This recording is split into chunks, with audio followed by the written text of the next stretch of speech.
please look into your data. Please make sure that you're looking at your patterns and make sure that you're using the website as well as your data to find those key recommendations.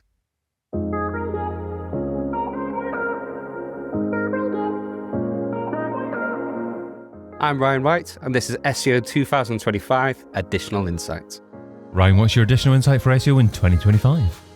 My additional insight is never neglect the basics. Mastering the basics right now has never been more important, but these basics are changing. And understanding data is now the most important basic now. Oh, now the most important basic is understanding data. So how does that actually work in practice? Well, why is that the most important basic? Because right now we are in quite a weird period where data is just everywhere. We have all these tool sets. We have all these things coming from our AccuRankers, from all our ranking software, from all our tool sets is just throwing up so much different types of data. And we can't get buried within it. And because we're getting so buried within this data, we need to start actually realizing what this data is actually trying to tell us. There's things which I've seen and there's things which I've done in the past where data can tell us so many different things, but understanding it is the most important thing whatsoever. And I think right now, you can have the best title tags, you can have the best meta descriptions, you can have the best content structure, you can have a website which is rendering JavaScript perfectly. But if you're not understanding the data behind what's going on with these websites, then it's going to be always quite difficult to get the best recommendation possible to make these key recommendations. I guess one of the challenges is there's so much data. Data's all over the place. So how do you go about prioritizing the data that you need to be looking at? Well, it depends what you're actually trying to find. And also what you need to try and understand as well is there's so many different types of things we're trying to find the problems for. Sometimes we're looking at the complex problems. As SEOs, we love the complex. We love the mystery. We love solving the big classy tickets. But the whole thing around making sure we get those basic tickets done is getting that data perfect. So look at exactly what the data we are looking at. So if it's a crawler, if it's also from any kind of other types of tool sets which are out there, it's looking at the data and finding those exact patterns to give you the best recommendation possible. And in terms of looking at the data, what software, if any, do you tend to use in order to actually speed up what you're trying to do and drill into finding the most important story that you're telling from the data? Well, obviously, you've got your classic Excel sheet and all that kind of software, which is extremely important to and having a good skill set with that. Obviously, we can have a look at the usage of AI these days, but that can sometimes get an important part of you understanding how that data is generated. So having a solid skill set with your Excels and your and things like Google Sheets is extremely important to find that. But probably the most important thing to do is using your eyes. I would always say look at what the data is showing, look at patterns between the data as well. But we've also when you are looking for the examples of what that data is showing, what else is appearing within other parts of a browser. So what is DevTools showing? What is the rendered HTML showing? What is all that showing compared to what your data is showing too?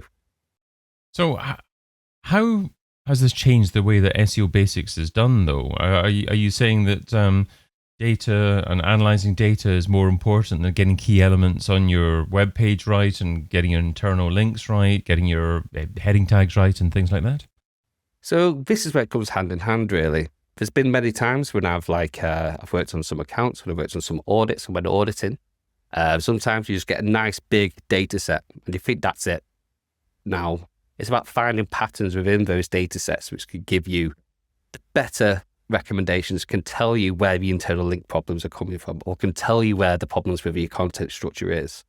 Because it can give you better answers. Sometimes you get the number of okay, where's my internal links coming from?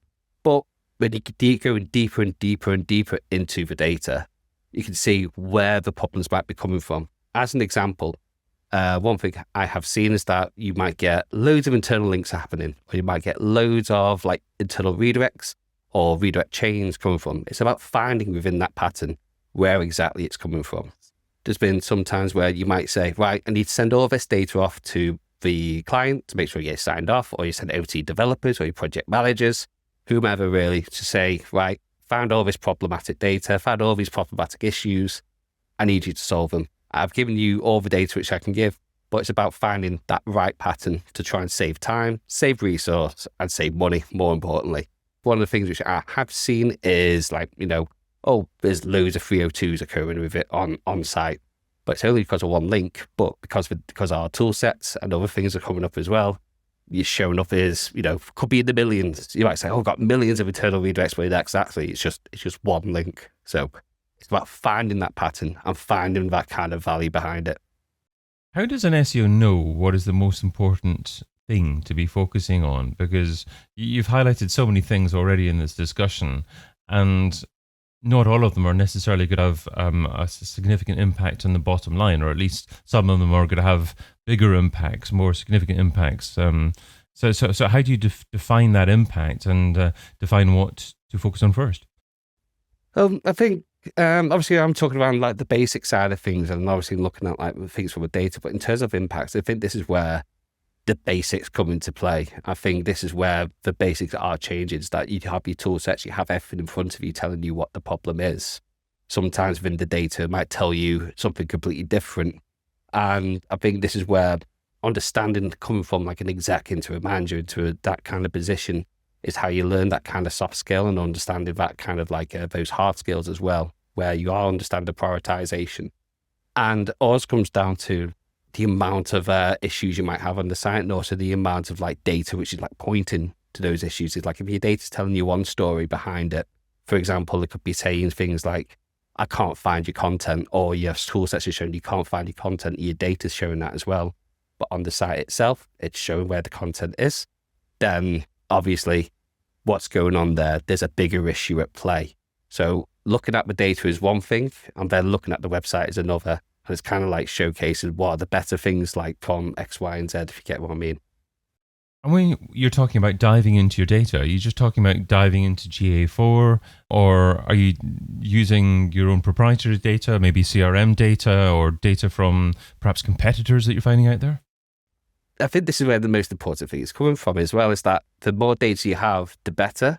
But how you sift through that data is extremely key to understand what you actually are looking for. For example, a client of mine, I want to understand how we can break into the US, what data is going to be best for that, and how am I going to make the best recommendations based on that. So I probably want to look at things like on a state level, where their best sales are coming from, using GA4, using their CRM data. And it all depends on like what you want to actually, what's the objective of using that data. And it's all, so there's many different ways how we can use that. So for example, I'm trying to find, like I mentioned before, to break into the US for a client of mine. I want to understand what their best performing products are, where most of their visits are coming from the US, but also where most of their sales are coming from. In the US, it's a lot more different than in the UK for where I work. And, you'd have to look at things from a state level, and the kind of similar things are probably going to the UK as well.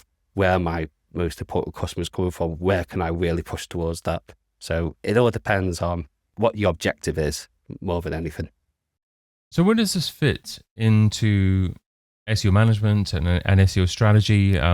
Should an intense data focus, for example, be done once a month just to benchmark how things are performing and what the core focus should be?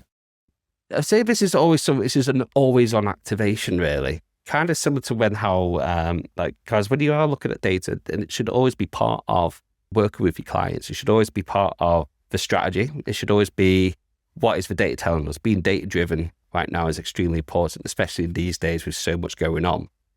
I would also suggest that, it's always part of the technical auditing as well. Technical auditing is like a big part of data, but I think gone are the days now where we are just throwing huge amounts of data to our clients or to our developers. Now we need to put the science behind the data, the method behind the madness, really, to tell them how we got to this level, kind of thing. So I think, there's loads of part of using this level of data into many different verticals in SEO. And I think one of them is definitely tech and strategy to help build the overarching strategy, which can fit in to other areas as well. So for example, if the data is telling us one thing in terms of the SEO strategy, it's like, right, okay, then we might need to improve the content production, or we might need to look at potentially building some kind of a backlink profile for key pages. Okay, So you're prepared to amend your SEO activities, perhaps your content publishing activities based upon what a piece of data has uncovered, and amend what you're doing at the drop of a hat to a certain degree. Absolutely. If it's something which is telling us we need to start pushing, if we need to start pushing a specific product a bit more, start pushing a bit more visibility for product category, then yes, then that's something I definitely say, right, we know that this product is then, has seen a drop in clicks or something like that. I've seen a click drop in impressions. And with that kind of drop in clicks and impressions, it's telling for such a key product, it's telling us, right, we might need to do something more with this page. There might be something which is happening to this page, which we might need to go into a bit more detail into. Is there something technically problematic with this page?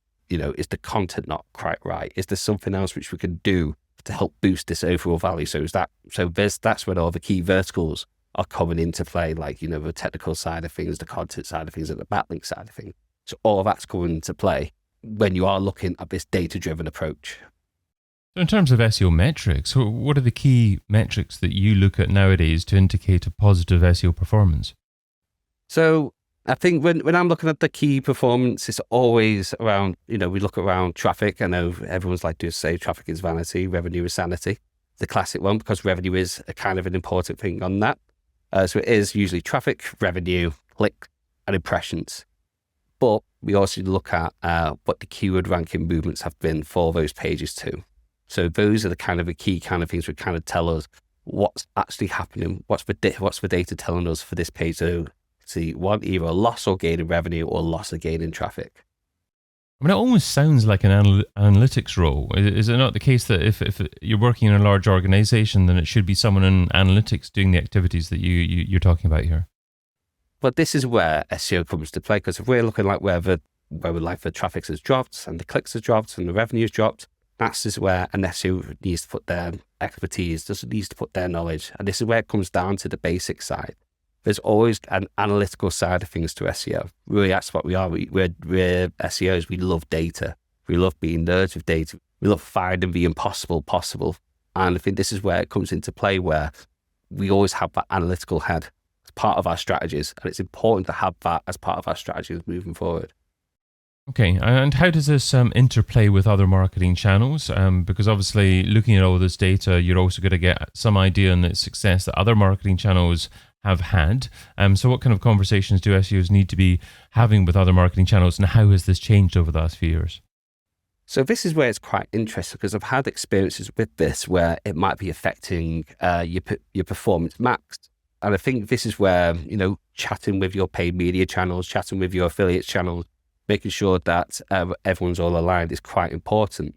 If everyone's worked with PMax, you will be able to know that sometimes the keywords which they kind of aim for, if it's just all automatic, it can sometimes cause chaos for your organic listings, especially at a brand level.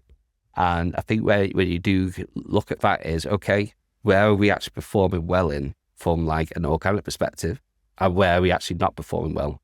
And kind of like try and be nice to your paid media teams and not the enemy. They're all here to work together in this kind of situation, and ensuring that, look, we are performing like in the top 3 for these keywords. Is it possible you can put these as negative keywords within your performance max kind of channel, and see what we can do to make sure that, 1, we're keeping it in a good place here, and 2, you can potentially just lower less of this, but it also works vice versa. For example, if we have keywords which have seen a bit of a drop in terms of revenue and also in terms of traffic, in terms of positions as well, they can say, look, we kind of really need you guys to kind of push this maybe into PMax, or you might need to push this in terms of your merchant channels as well. So it's that kind of thing where it does work both ways. And I think just that clear kind of communication is extremely key between the paid media channels and also the SEO channels. So Ryan, what's the key takeaway from the tip you shared today? The key takeaway is, please look into your data. Please make sure that you are looking at your patterns, and make sure that you're using the website as well as your data to find those key recommendations. And when it comes to patterns, the patterns that you talk about, what are some examples of patterns that you've found that have impacted the way that you've recommended that SEO is done? So this will be looking at how a URL structure is, like how a URL is structured. That's a pattern. So that might, so for example, if you see more than one URL appear within like your search results or in like your crawls and things like that, and that's appearing more than once in terms of a redirect or an internal redirect, that can give you a bit of an idea of like where the problem's occurring. Is it happening on one URL, or is it happening on many URLs? That's the kind of pattern which I would look at. Also looking at if content is appearing more than once, twice, or so on and so forth. That's another pattern. So it's about finding what those kind of URL patterns are in as part of your tool set and in your data to try and find where the problems could be occurring. And how do you sell the value of doing that internally to stakeholders who don't really understand the value of technical SEO? Because it's all very well and good to focus on things like building links and trying to raise conventional rankings, but if you're focusing on the health of a site, maybe reducing the page number, the number of pages, maybe ensuring that there's a limited number of URLs for each unique page, it doesn't necessarily have any direct ROI, or does it? It can, and I think this is one of the things where a part of when you're building your recommendations is extremely key. What can you put on as part of a value? How much of a priority is it going to have? How much of an impact is it going to have? If this is kind of what going deeper into the data can do, the deeper and deeper you go into it, the better the recommendation, the better value you're going to give the recommendation, and the better impact you'll probably give. Sometimes you might misimpact the value of a ticket sometimes just because of the data might not be as strong. But sometimes because you might go deeper and deeper, you find a solution. It might be a less complex because you found like one small part of it. And it also might make a bigger impact because you're spending less time and less money from a development team to solve it. Ryan White is Head of SEO Strategy at Bring Digital, and you can find him over at bringdigital.co.uk. Ryan, thanks so much for adding your additional insight to SEO in 2025. Excellent. Thank you very much, David. I've been your host, David Bain, and you've been listening to SEO in 2025 Additional Insights, a Majestic series that complements the original podcast, video series, and book. Find out more at SEOin2025.com.